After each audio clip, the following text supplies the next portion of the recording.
Chapter 4. A Boy. Absinthe, Indiana. Sunday, May 17th, 1998. 4 teenage boys play football on a large grassy field near their yard in the hot Hoosier summer sun. The eldest boy at 17, named Mitch Rigsby, carries the ball past the others for a touchdown. Not only the oldest, Mitch is also taller and outweighs the other boys by nearly 70 pounds, much of it muscle. The second oldest boy, 16-year-old cousin to the other 3, named Jake Stewart, stands back up, having been knocked to the grass during the previous run. Jake stands between 5'7" and 5'8", with brownish-green eyes, and constantly maintains a confident smile. He is built much leaner than his older cousin, having little body fat, but is also not overly muscular either.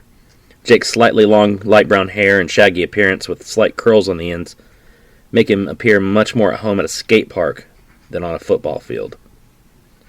"I thought this was touch, not tackle. Jeez, you about took my head off, Mitch," Jake says, brushing himself off.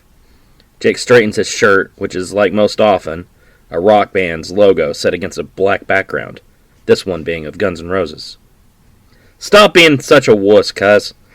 I hit you a lot harder than that before. And besides, I have to touch you to knock you down, so that was touch football," Mitch grins. "Let's have a do-over on that run," Jake says, tossing Mitch the ball. "Whatever." Mitch laughs, confident in his athletic skills. The teens move back into their positions. The third boy, Mitch's younger brother at 15, named Derek, snaps Mitch the ball. Mitch charges again, the football tucked safely underneath his arm. "Looks like I'm going to do it again," Mitch laughs, dodging Jake's tackle attempt. Derek shouts out to his older brother, "I'm open! Pass it!" he yells, having moved into the open, unguarded near the end zone, an area indicated by a gap between 2 trees. "Hell no, little brother, this is my game," Mitch shouts, still running. Mitch is one of the high school's star football players, and every bit of the attention he receives carries over to his ego. He carries himself like a king, all others around him merely his subjects and the objects of his wrath. The youngest boy, Mitch and Derek's brother Rusty, runs head-on at his older brother. "I don't think so," Rusty, an athletically built 14-year-old, shouts. Rusty and Mitch are about to collide when Rusty drops to his knees, Jake emerging from behind and diving at Mitch. Jake places both palms flat against his back, indicating a tackle. "Nice setup," Jake says, slapping Rusty on the shoulder. "Lucky move," Mitch grumbles, standing up and brushing the grass off his legs, the push having made him fall to the ground. He is extremely angered. Every step closer to a point by his opponents fuels his over-competitive nature. Rusty winces, holding his chest in discomfort. "I hope it was worth it. I think Mitch need me on the way down," Rusty says, trying to laugh. "All's fair. So what do you girls want to do later?"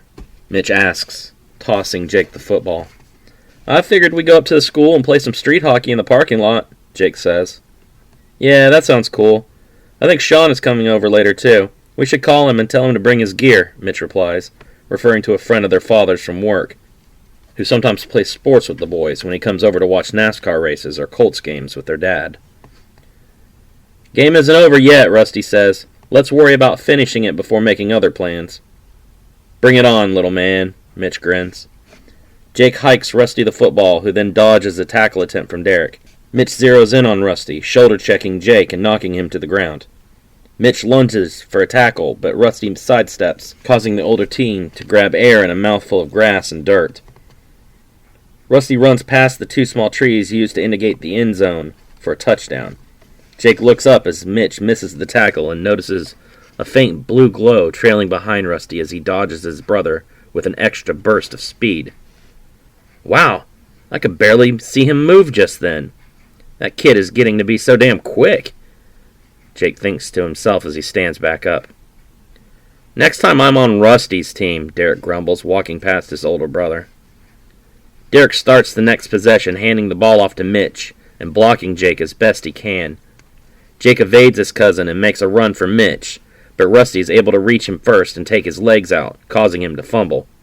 Angry, Mitch slams the ball into his brother's chest and walks back to Derek to form his defensive line. Starting a new snap, Rusty hands the ball off to Jake, who is plowed by Mitch out of nowhere. The hit is hard and Jake becomes disoriented as he tries to stand back up. Laughing, Mitch gives him an extra shove, and puts him back on the grass. Uncool, bro, Rusty says. Total late hit. It's football. It isn't supposed to be friendly, Mitch replies, waving the comments off dismissively. Stop being such pussies.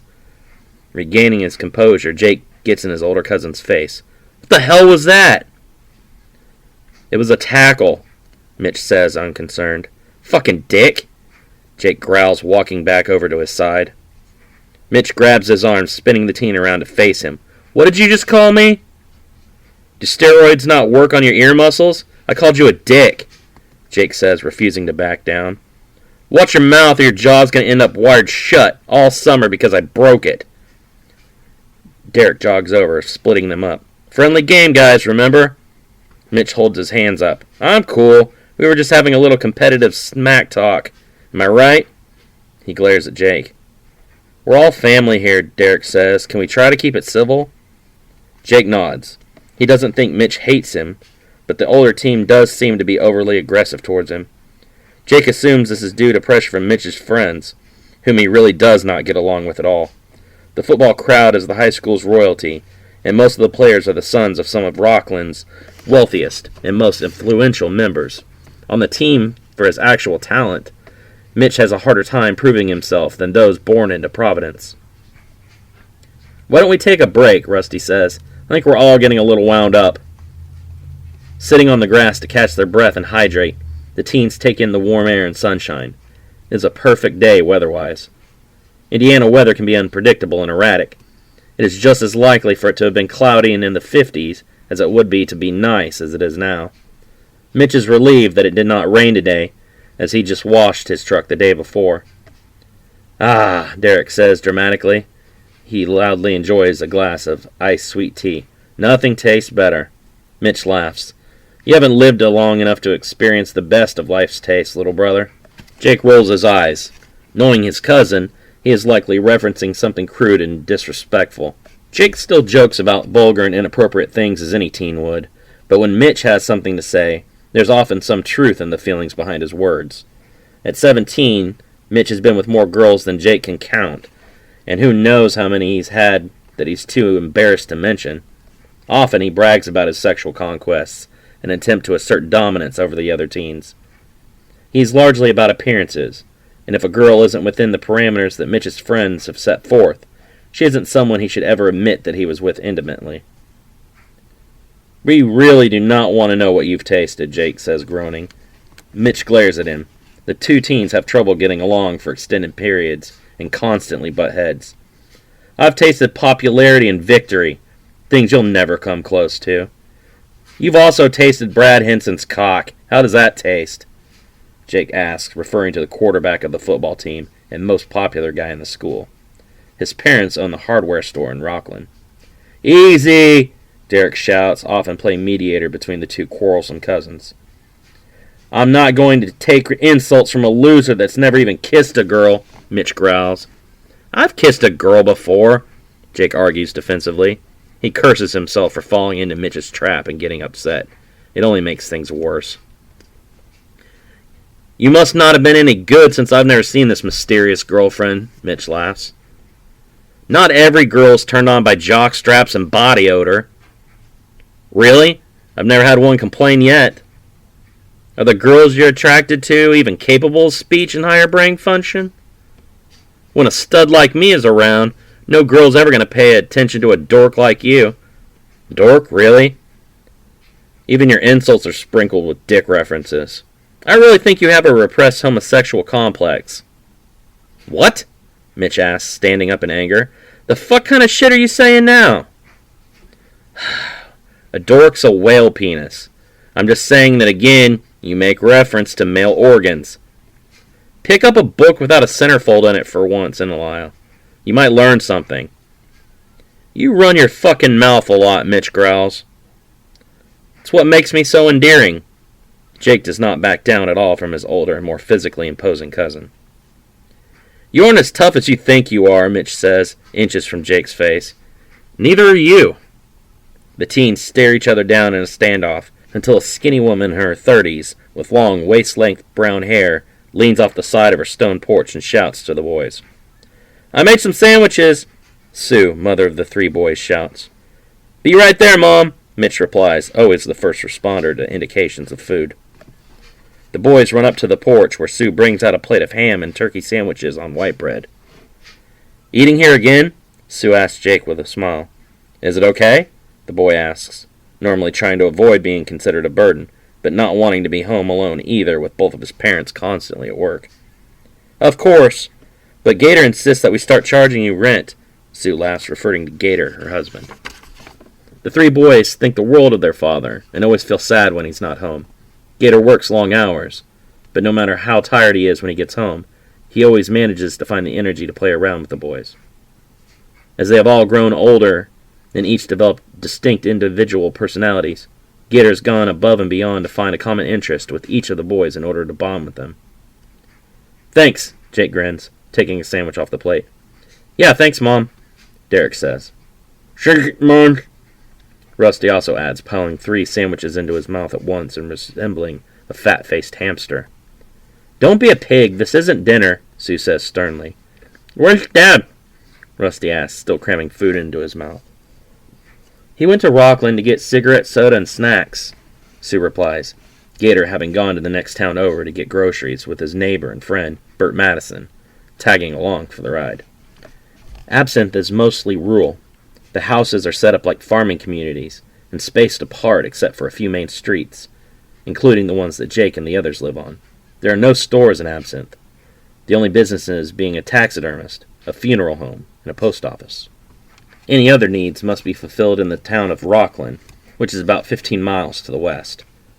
In total, there are only around 250 people living in and around Absinthe. "Did you tell him to pick up a 6-pack of Ice House for me?" Mitch asks, to which his mother slaps him in the back of the head. "First, you aren't even 18 yet. Second, it's Sunday. And lastly, we only drink Budweiser in this house," Sue says with a smile. "The drinking age is 21, Jake sighs, knowing full well that Mitch was being serious. His cousin is already dangerously close to becoming an alcoholic, drinking after football practices almost every night. "Are you staying for the pay-per-view tonight?" Sue asks Jake. "Yeah, Derek and I planned on making our famous signature chili for everyone to consume," Jake replies. "Better hurry. Shauna's coming over, and Bert will be bringing his clan too. Plus, I think your cousin Robert and his wife are coming," Sue says. Gator's friend and neighbor Bert lives across the street with his wife Serena and 2 children, a boy Derek's age named Gavin, and a girl Rusty's age named Kaylee. Both seem to spend more time at Sue and Gator's house than their own. The boys let Gavin hang out with them, but all agree that he's slightly off. They just don't know exactly what about him is so strange. Kaylee is usually better company, sharing much more interests in common with the boys, but is a pain to be around if Mitch is with them because of her enormous crush on him. Jake's father, named Ian, and Sue are brother and sister, having one other brother much older than them named William. "Shall we get to cooking then?" Jake asks Derek. "Let us begin," Derek replies, the 2 of them running off into the kitchen and beginning to gather the ingredients for chili. Jake grabs a can of chili powder down from the cabinet and sets it on the counter beside a large pot that Derek finds underneath the sink. "Extra fiery or burn your ass off hot?" Jake asks. "How about make a Mexican chef sweat hot?" Derek replies with a chuckle. "Even better." The 2 boys begin to cook the hamburger and boil the water for the noodles. "You still seeing that Sarah girl?" Jake asks. "Nah, we only dated a couple days." "Any other prospects?" "Maybe a few. You?" "You know me, like to keep my options open. Play the field a little." "Still single, huh?" Derek laughs. "Yeah, it sucks," Jake laughs. "I wish I had Mitch's mojo. He gets more mouth action than George Carlin's mirror when preparing for his show. Or more lip action than Steven Tyler's photographer." "Nice, I like that one." "I think we need to play some Genesis tonight. The adults will probably start a fire outside after the pay-per-view, so we can get a couple games in on NBA Jam tonight. Or we could take it easy and try to beat Sonic again," Jake says, referring to the Sega Genesis video game console, and several of the popular titles that the boys own. "Hell, I'd be even up for hooking up the PlayStation, and then we could play some Twisted Metal. That game rocks." "I see how it is. You just brushed off the Jam. You're scared of my godlike NBA Jam skills. The Chicago Bulls are unbeatable in my control," Derek boasts. Doesn't hurt them that they have Michael Jordan either, Jake sighs. Hey, if you want to take it outside for some real hoops, I'll beat you down. Maybe if K-Dog comes over. Sweet, I haven't seen him at all this weekend. He's been all around playing Gus Macker tournaments and stuff, Jake says, referring to their friend from down the street, whom they call K-Dog because he thinks it sounds much cooler than his name Kyle. Pass me the strainer, Derek says, taking the noodles off the stove as they become soft and cooked. We could totally make some cash, Jake says. From our chili? No, if we charged everyone like $2 to see the pay-per-view. Mom and Dad would be so pissed off. We could let Rusty in on it. The squirt has a talent for talking his way out of trouble with your parents. Dude, you're evil, Derek laughs. Only in days that end in Y. Outside on the porch, Sue talks with Rusty and Mitch, while the other two boys cook chili for dinner. So who do you think's going to win tonight? Sue asks her boys, talking about the World Wrestling Federation's pay-per-view coming on tonight that they will be renting. Stone Cold, of course, Rusty says, pumping his fists in the air. Little goon, you're so brainwashed by Dad. The Undertaker's going to bury his bald Texas ass, Mitch argues. Dad says that no one can beat the Texas rattlesnake, and that's the bottom line. Why don't we wrestle for it? I win. You'll have to admit that the Undertaker's going to make Stone Cold cry for his fat trailer park mommy, Mitch laughs. Deal, Rusty says, running off the porch to the grass. Don't hurt him, Sue says with concern. Relax, Mom. I'm as gentle as a lamb, Mitch grins. Mitch and Rusty go to shake hands, but the older teenager pulls the younger's hand and locks the boy into a tight headlock. You cheated! Rusty shouts. No one told me about any rules, Mitch laughs, throwing Rusty over his hip to the ground. Rusty hits the ground but reaches up, pulling his brother down with him. Mitch strains and tries to hold the boy in place. I never realized how strong the squirt's become. We haven't wrestled in a long time. Dang. He's half my size, and it's taken all my strength to overpower him. How is he so strong? I lift weights all the time. He doesn't even look that ripped. Mitch thinks as Rusty begins to stand up, still locked in his brother's grip. Jake freezes, dropping a can of unopened chili beans onto the floor. A single droplet of blood runs down his nose. What's wrong? Hey man, your nose is bleeding, Derek says. Must be the temperature changing. Jake shrugs, trying to ignore the strange event. What was that just now? Felt like there was a tremendous pressure inside my head. It didn't feel like any headache I've ever had before. Maybe it was a migraine. I heard they're a lot different and have more pressure behind them. Jake wonders, trying to rationalize the odd sensation. Mitch strains and tries to force Rusty back down to the grass. Rusty throws his weight back, falling onto his older brother. Mitch coughs, his back hitting hard enough on the ground to knock the wind out of him. Rusty rolls off his brother and up to his feet. Mitch slowly stands back up, still coughing. That was just a takedown. You've got a pin to win, little brother, Mitch says, lunging at Rusty and grabbing him by the shoulder. Mitch drops his level, kicking Rusty's feet out from underneath him. Rusty falls forwards off balance, and Mitch grabs him by the front of his shirt and throws him. Rusty goes airborne towards the road head first. Mitch! Sue shouts, concerned that the older boy is playing far too rough. Rusty throws his weight towards his head, flipping into a quick somersault and landing in a crouched position. As he hits the ground, his hands and feet crack the pavement slightly, far too small for anyone, himself included, to notice. He stands up to face Mitch once more, the older brother in disbelief. I didn't know you could do that, Mitch whispers. It was kind of just instinctive. I didn't really think about it. My body just sort of reacted. Be careful, Sue shouts. I don't want to be taking anyone to the ER tonight. Rusty walks towards his brother. Want to keep going? Hell yeah, Mitch replies, lunging at his brother with a fast right hook. Rusty jumps to the side, Mitch's punch barely grazing his cheek. What are you doing? Rusty screams. I wanted to see how fast you'd react. You're a lot quicker than I thought. I think you should go out for the football team this year. By your senior year, you could be an all-star running back or receiver.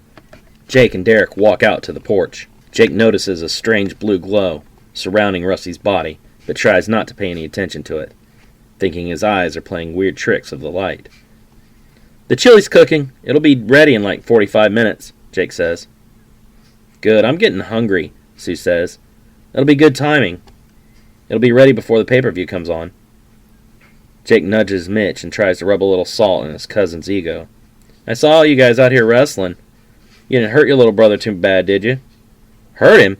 Hell, he almost beat me. What? Mr. Big Linebacker can't pin his 130-pound soon-to-be 9th grade brother? Come on, wise ass, I'd like to see you do any better. Are you serious? I have $10 that says you can't pin Rusty no matter what you try. $10, huh? I'll go buy some tissues with the money for you to cry on after I take the cash from you. Then go for it. I know you won't beat him. Rusty crosses his arms in agitation. I don't want to wrestle for you guys' stupid bet. Just consider it practice, seeing how good you really are. You don't want to be caught off guard not knowing what your limits are, do you? The boys shake hands, Jake not trying a cheap move to garner advantage off the bat, like Mitch. You do remember I take Taekwondo, right? Jake asks. Mitch cracks his neck and knuckles and impatiently taps his fingers on his forearms. Would you ladies start soon? Jake lunges at Rusty, grabbing him by the arm. Rusty reaches down, grabbing him at the wrist and pulling his hand off. Jake smiles and slides his other arm underneath Rusty's, hooking him underneath the armpit and grabbing his shoulder from the back. Left you wide open, kid, Jake says with a smile. Rusty reaches out, grabbing Jake's shirt. Jake lifts up on the boy, but Rusty's grip on his clothing prevents him from being thrown. He uses his other arm to break Rusty's grip and quickly ducks his body underneath Rusty's hooked side, coming up behind him and hooking his other arm. Jake interlocks his fingers together behind Rusty's head in a full Nelson hold. Get ready to fork that cash over, Jake says, straining to hold Rusty still. Don't be so sure of it, Mitch smiles. Rusty kicks his legs out behind, hooking his feet around the back of Jake's knees and throws his weight forwards, using Jake's own hold against him. He is thrown over the top of the boy as Rusty posts his hands on the grass. Jake lands on his back, but quickly rolls to his stomach and springs to his feet. Coughing, he wipes his mouth, a single dark patch of blood appearing on the side of his hand. You're a lot stronger than me. I didn't count on that, Jake says. I told you, man, he's damn near as strong as me, Mitch laughs. Well, being strong alone doesn't win you a match. I have the technique and experience edge. Are you trying to remind yourself? You sound worried. Jake shoots Mitch a dirty look, then redirects his attention back to Rusty. Jake's eyes widen in surprise as he sees the strange blue glow around the younger teen as he did before.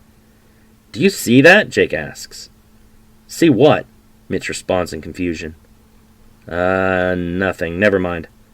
You okay? Maybe you hit harder than it looked. What's up with this weird glowing? Every time we do something physical, I see it around Rusty's body. I saw it when he juked Mitch in football, then again when he threw him, and now while I'm wrestling him. Is this glow making him stronger, or is it a result of him being stronger? If I watch the light, then maybe I can anticipate his moves.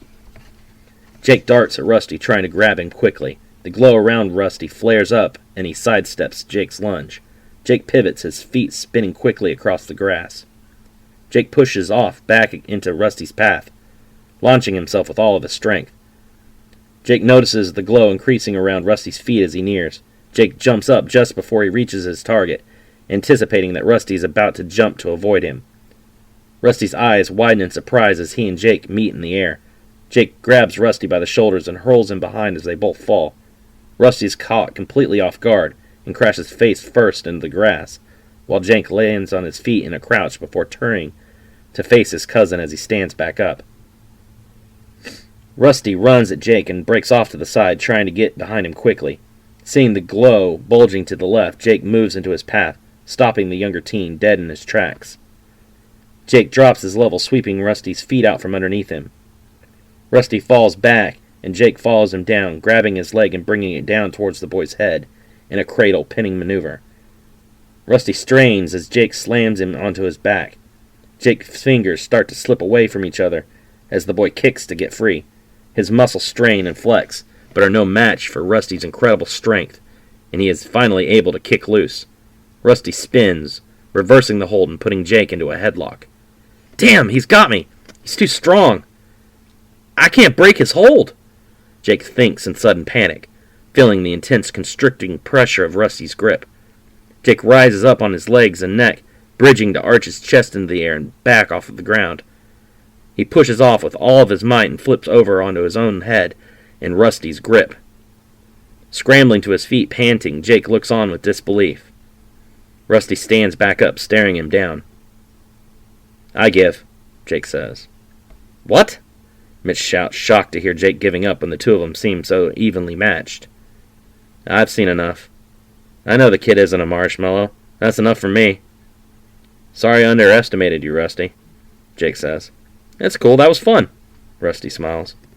Jake grins, noticing the glow around Rusty is now completely gone. Yeah, it was," Jake laughs, wiping the sweat off his forehead with a deep sigh of exhaustion. "You still owe me. You didn't win," Mitch says, holding his hand out with his palm turned upwards. "Fine," Jake sighs, handing his cousin two $5 bills from his wallet. It was worth the admission price.